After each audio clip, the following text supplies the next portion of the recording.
All right, have and have not fans. I mean, this is one topic. I was talking to my mom. I actually went home briefly this morning and came back to Lynchburg. Unfortunately, got caught in graduation traffic. Took a detour that took me 20 minutes to get back to my apartment. But my gosh, we did some talking about the episode, and we both agree the episode was actually pretty dang good, and this season overall looks promising. And we're going to talk about the president, and you're probably wondering, well, Jeremy, president who? I don't know. Like, I've checked IMDb. I looked at the end credits of the episode, and yeah, it's simply the president and first lady. It's not like president blank, first lady blank. We might find out their names later on. I don't know, but as of right now, it's just president, first lady, and just dissecting the conversation that Kyle was having with the president. After the dinner party that night.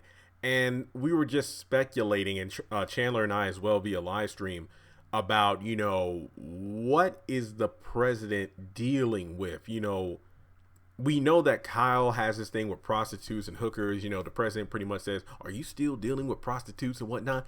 Well, Mr. President, let's not talk about the things you're dealing with. Fair enough. And I'm just like, okay. And we're all kind of, okay, let's just talk about the options. I think the most popular theory that fans, have been talking about since Tuesday is, what if he's gay, messing with transgenders, things like that. I think that's like the easiest thing to gravitate towards. And then I feel like that fuels the theory of, what if Charles is actually gay? And maybe that's why he was so super angry at Landon and this and that. Like, he's in the closet, but then the current president's probably messing around with men too after hearing what he said to Kyle last week. I get it. I can definitely get people connecting the dots there. I honestly thought the same thing, but I think it is safe to say Charles isn't gay. I guess let's just put it this way. The easiest thing to speculate, aside from, just being gay or in the closet, is the fact that it seems that whatever the president is dealing with is kind of on par with Kyle and prostitutes. It's something that he doesn't want known in the public eye. Obviously, I think that's the easiest way to dissect it, because the fact that Kyle so nonchalantly said, well, I'm messing with prostitutes, but let's not get into what you're dealing with, Mr. President. The way he just said it so casually, it's almost like, well, if you think what I'm doing is bad, let's not even go through your file folder or file cabinet of things that you do deal with. So could it be a Jim Cryer situation where he has a mistress and kids outside of his marriage? That's a possibility. I mean, to be completely honest, I don't really think there's too much to speculate outside of messing around with the same sex or another woman. But the way it was put, whores in the White House is like, well, yeah, well, we've all had them, but not before the inauguration, So maybe it isn't men, just whores in general, I think, and maybe women, but I don't know. The president, this is interesting, and that's why I said in my episode review and whatnot, I wouldn't mind seeing like a kind of spin-off or kind of flashback miniseries where we see the current administration and all the things they've been doing. That would be very interesting to see the dynamic, just seeing behind the scenes, like, that's a good way of bringing Philip Boyd back, the actor that portrayed Oscar. Why not have him come back for several episodes where you see him being enlisted by the president's current administration, whether maybe not the president himself, but, Kyle or Scott, people from the FBI and Office of Home Security and whatnot, national security. They're the ones who hired Oscar in order to get the dirt on Charles, in order to mess up his running for the White House. I think we can definitely do that. Once again, not only bringing back familiar faces, but at the same time establishing more depth to the characters we have on the show right now. It's almost, I guess the equivalent would be in the comic books, like a comic book miniseries. Like right now, I am loving DC's The Batman Who Laughs miniseries. Great stuff. I mean, I love Dark Knight's Metal, but yeah, The Batman Who Laughs, I love it. Love it.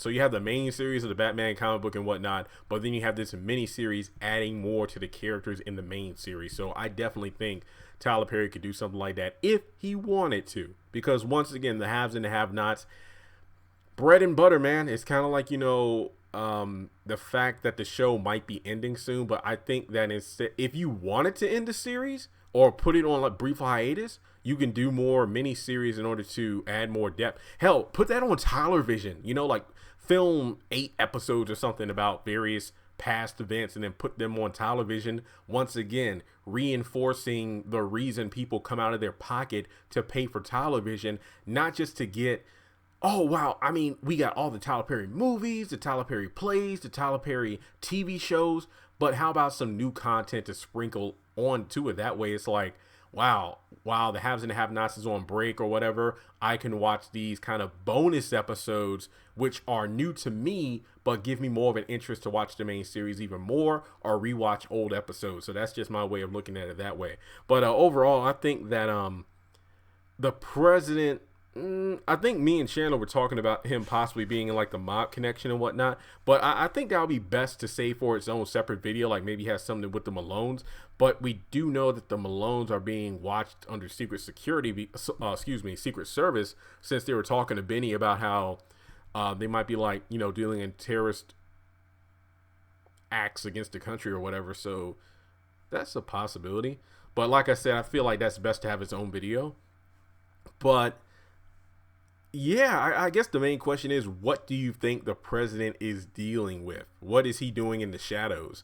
And, you know, with him and his wife about to retire, I mean, maybe he'll be free to do what he wants, but we'll just have to wait and see how that turns out. But with that being said, I hope we get to see more of him in the near future. I think on IMDb, he's only in a handful of episodes, but we'll just have to wait and see. And I mean, remember, they said that he and his team is ready to take Charles down. So, I mean, even after they leave, I doubt they're going to, you know, continue, or excuse me, stop trying to get Charles and ruin his chances in the White House. Like, I mean, he'll make it to the White House, but it won't be a happy term. Let's just put it that way. So with that being said, guys, let me know your thoughts in the comment section below. What do you think the president is dealing with behind the scenes that's kind of either on par, if not greater, than Kyle's thing with prostitutes? So, I mean, if anything, Kyle is kind of like Jim Cryer, you know, somebody who's in a high-ranking office. Remember, he was a judge, then he was going for governor, but his thing with prostitutes kind of ruined his chances. But to be honest, it wasn't really Candace. It was pretty much, you know, Celine coming on TV to, you know, expose him for being someone who's been dishonest in his marriage with a mistress and 2 kids. So yeah, but overall, guys, subscribe to the channel, leave your thoughts in the comment section below, and I'll talk to you soon.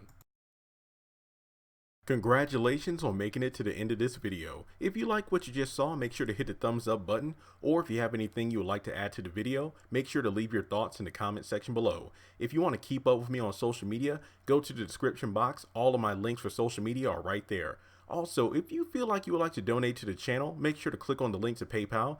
Any amount helps. $1, $5, $20. As a full-time YouTuber, any support from my fans really does mean a lot to me. Finally, make sure to hit the subscribe button as well as the bell notification icon. That way you're kept up to date on any new content I post to the channel. Once again, thank you so much for tuning in, and I'll talk to you in the next video.